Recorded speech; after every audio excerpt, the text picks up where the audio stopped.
which is fine, right? Or no, he goes here. So it's all right. It's not great, but it's good enough. Good enough. So, boys and girls, is this the time to see if B's Marlians is better than Beasty's HRE? Right now, we know Marlians has been quite busted. We've been seeing this left, right, and center. They've been going scouts and they've been cleaning up. But Beasty feels confident that he can beat this. Zenreal, thank you for the sub. Appreciate it. So right now we're in a position where Beasty is quite confident, and Flow Thought has redeemed ASMR, so we will be going to ASMR for a few minutes, or for a few seconds, I don't know. In the early game, we can feel that the Ilalu is doing the best they can. The villager making sure that he gets all the maximum amount of gold as he's waiting for enough wood to produce the next house. Very, very nice. Now, onto the HRE side. What's very important for most people, we forget to move our prelate to the gold. And right now, Gunther, the priest, is telling all his little workers that they need to work hard. And what they've been doing is inspire. He's just inspired them. He says, inspire. He goes and he looks at Susan and he says, Susan, you are inspired. Everyone, Gunther, number 2, my cousin, you are also inspired. Very well done, everyone. You are now inspired and you will work faster for the Empire, of course. Little Marley, I don't know what a Marley name is, so we're just assuming that this is a person that wants to be known. But that is a gold drop-off, a very long-distance one, switching over to the food instantly. However, we know HRE is HRE, and HRE ages up at the speed of freaking light. Beasty does take all 3 gold villages here. This means he is going for 2 TC. So Beasty Cutie going for the 2 TC, and we will be seeing a very, very juicy arcane chapel between the gold, or between the stone and the wood. Okay, so boys and girls, I was wrong. Oh my gosh. Okay, so I've been seeing this strategy game. Oh, strategy. I've been seeing this strategy come out from a lot of pro players. What they do is they just remove everything or most things from food. They put them onto here and they get the prelate to inspire over here while they are aging up.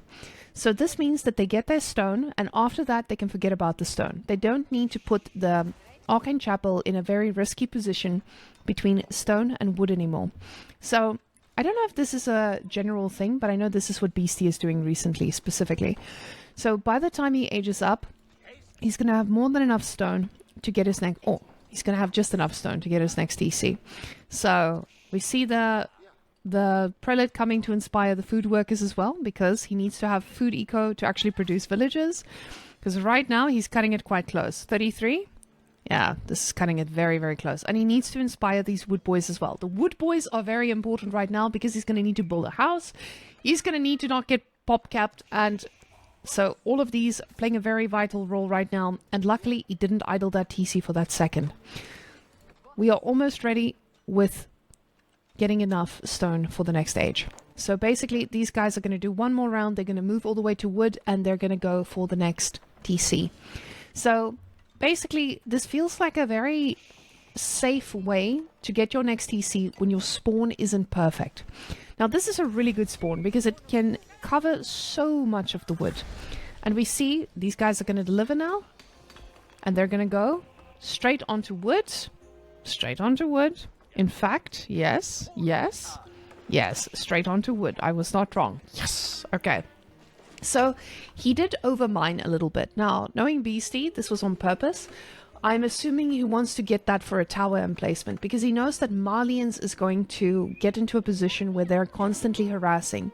And HRE is not the greatest at protecting itself at the early stages of the game. So that extra 50 stone is going to allow him to get the tower upgrade as well, if ever needed.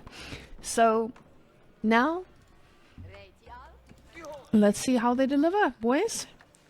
Faster, faster. I'm so used to the Abbasid cost, so it's a little bit strange. But he's going for the barracks. He's delaying his second TC a little bit just to get a barracks because he respects. He respects the fact that warrior scouts slap. So he's going to get a spearman. And he's going to try to defend against that one. So I'm wondering, is he going to be able to get that TC up safely at all? The Warrior Scout coming in, he does slap quite hard. And the Spearman should be coming out instantly.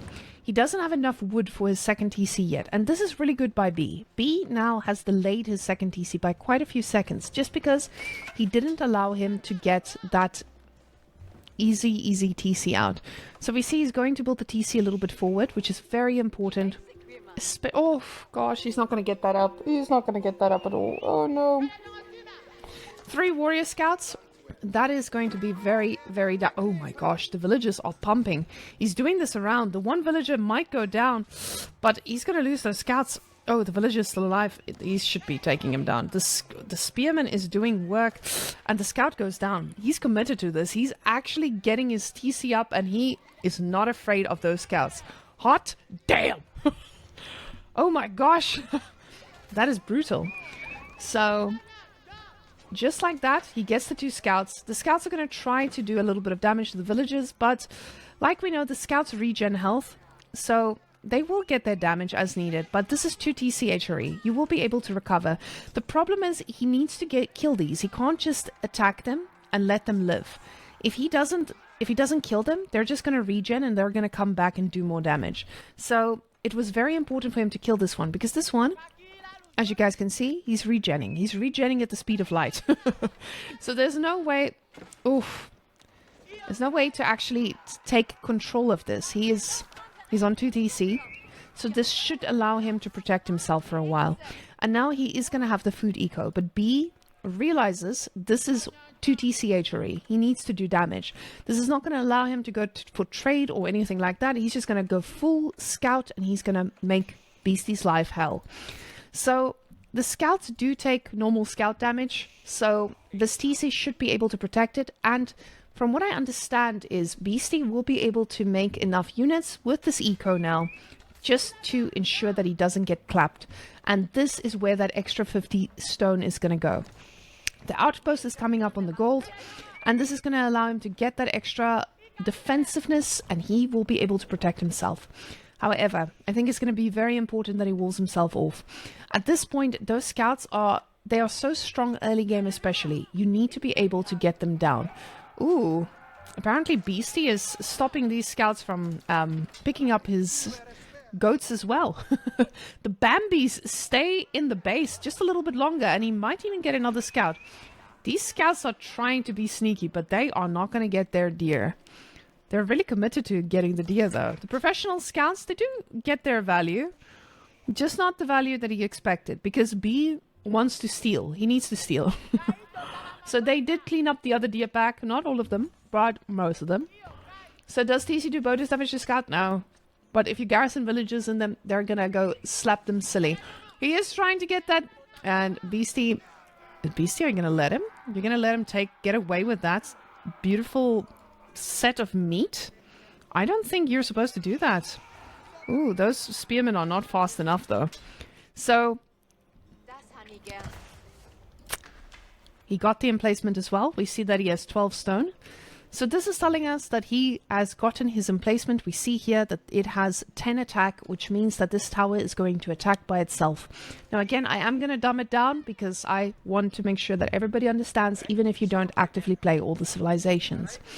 So towers don't attack by themselves, they need upgrades. And right now, the upgrade is going to do some work. So, bam, bam. Not much, but enough. The thing is, that regen even goes when he's inside of combat.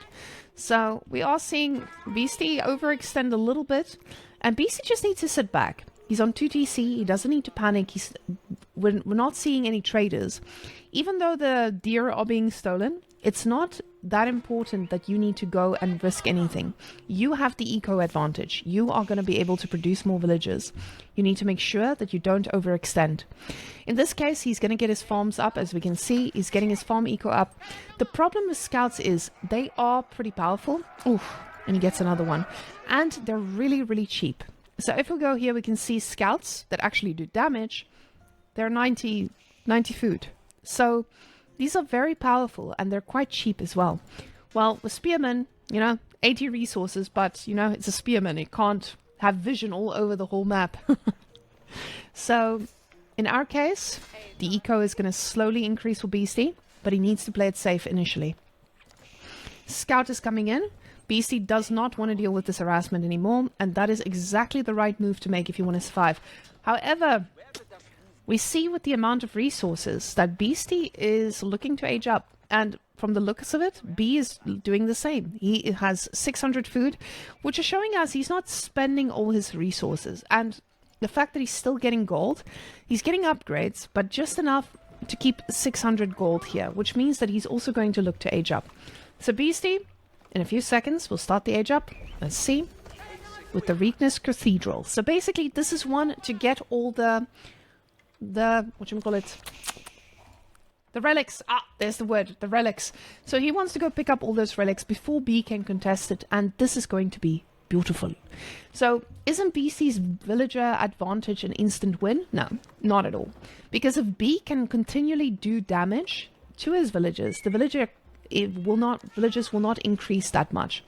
But Beasty is making sure that he's not trading either. He's just keeping an eye out and he's seeing, okay, is he trading?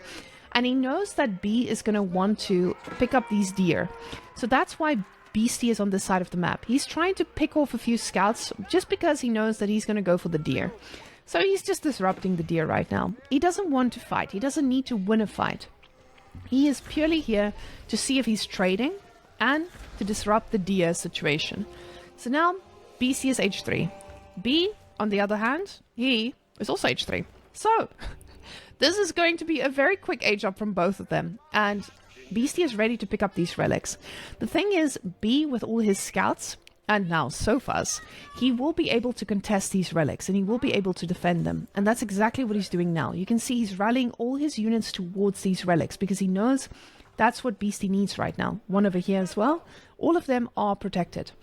So, right now, the difference between these two, it's significant, but it's not at a point where it's GG for B. B can still do this. If Beasty suicides too many units, those sofas are going to shred through anything in his base. The walls is definitely helping Beasty. The fact that he has 2 TC is also super helpful in protecting himself. But this is not going to be an advantage forever. Ooh, he gets another one. And this is going to secure him this relic if B doesn't intercept the prelate on the way. The prelate is coming in. He's going in. He might get sniped, but Beasty knows this. Beasty knows this. So he's not going to risk this. He wants to survive another day. And the knight is out as well. So the fact that there are archers too, he needs to respect that. He does get one solid relic. And the fact that there are more relics, I mean, that's pretty even. There's one here on Beasty's side and there's one in the middle. But Malians is just a little bit too strong to deal with this right now as HRE. You just need to respect the fact that Malians is... it's a chonky sieve. The fact that this prelate just set off the sacred side is very bad for Beasty. He just basically suicided one of his units. Now the next prelate needs to come and pick this up. Because now that the army is at the top... and so does B. B realizes he needs to pick up these relics before Beasty does. Now... B's army is a lot scarier. So, this is going to be tough. But Spearmen, they're coming in hot. These knights are going to make sure that he doesn't pick up that relic for free. And, ooh, these spearmen are ready for the fight. They pick up 2 sofas. Maybe one. Maybe one. No, sofas were harmed in the making of this. But unfortunately, these archers are ready for them. And archers, they can take care of them. Right now, we do see, a sofa going down for nothing. And, but that's a lot of archers. And Beasty needs to respect this. He's going to lose another prelate. And this is why it's not GG automatically just because of 2 TC. Beasty is losing resources for nothing. He doesn't have a good opening to get any of these relics. And this is putting him at a significant disadvantage. So, the villagers are going to be relevant. They're just not that relevant right now when the army is this big and the fight is over the relics. Because B has the army to get the relics right now. And if Beasty doesn't get this one, B is going to be in a very good position. Keep in mind that having this relic in here counts as basically having 2. But Beasty needs to contest this bottom one, and I don't know if he's doing that. He's getting emplacements on his towers, but it doesn't... Oh, and he's going to lose another prelate and a few more units. This is really well played by B. Oh, and Beasty just going at the back, just getting a little bit of harassment done. The prelate survives. The prelate survives. And B gets the second, or the fourth relic as well. And this is going to be quite tragic for Beasty. Not badly played by B whatsoever. And we can see the villager advantage for Beasty is quite significant, but for how long? Now the villagers are going to start dying as well. He gets the scout, he gets another scout. Now these are not going to be too great at taking damage, but he's going to go in. He says, I have 3 prelates. I think I can do this. He has got 3 MAAs, and he does have ranged armor in a few seconds. So that is what he's hoping to deal with. Oh, and the knight is also coming in. At the bottom side, the prelate is going to go down, and Beasty just lost 3 prelates for nothing. But at the same time, as we can see, those beautiful knights doing work, doing everything they can to secure this. And Beasty realizes he just lost all the relics. This is not too good for Beasty at all. Now, Beasty does have 20 worker lead, but he is not making any army, and B could just run him over right now with all of that army. Beasty needs to get army. At this point, he has the eco, but he's not investing enough in the army. He feels confident because he's on 2TC, but he's too confident right now. Yeah, we can see the game ended. We can speed up a little bit.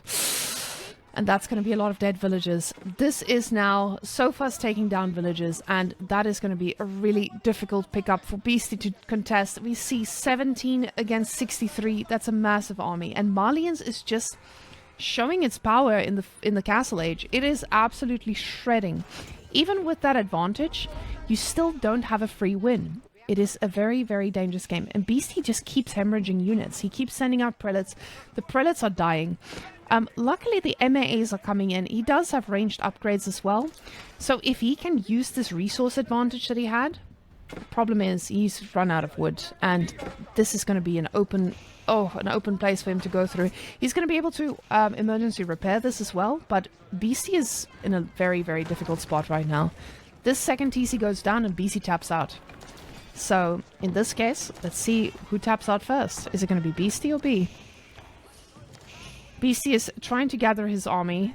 Oh, he's putting his... Oh, that emergency repair coming in clutch, hoping he can survive. If B had siege engineering, this would have been GG for sure. But this is still a maybe. It's still a very, very big maybe. Beasty is looking at getting more production, as we can see, just to keep getting units, because we see 5 knights in queue. And I don't think they're going to come out in time. So Beasty does have... Ooh, he is going to be able to pick off a few of those, but he needs to go in. He needs to fight this, and he can't. He honestly just can't. He is in so much trouble. The villagers are going to be able to go inside. The prelates are doing a little bit of work, but B getting this upgrade as well, it's just going to cause Beasty to call this as a GG. And this is why... Oh, is this army going to be cornered? Is this actually going to be enough? The villagers getting garrisoned inside. The army is going down, but B's numbers are looking really scary. Malians looking really good. So he does get a really good mangonel shot off, but it's not going to be enough. Right now the villagers are trying to clean up these archers, but it doesn't feel like they're doing any damage. 6 army from Beasty, and this is a GG for B. B just makes this look like an easy game. Hot damn. Well played by B. He took control of the map. He understood the weakness of HRE's 2TC. You are always going to have a situation where you don't have the income for a little while, and Malians is just going to be able to outproduce you, even when you're not trading. So, very well played. GG, B.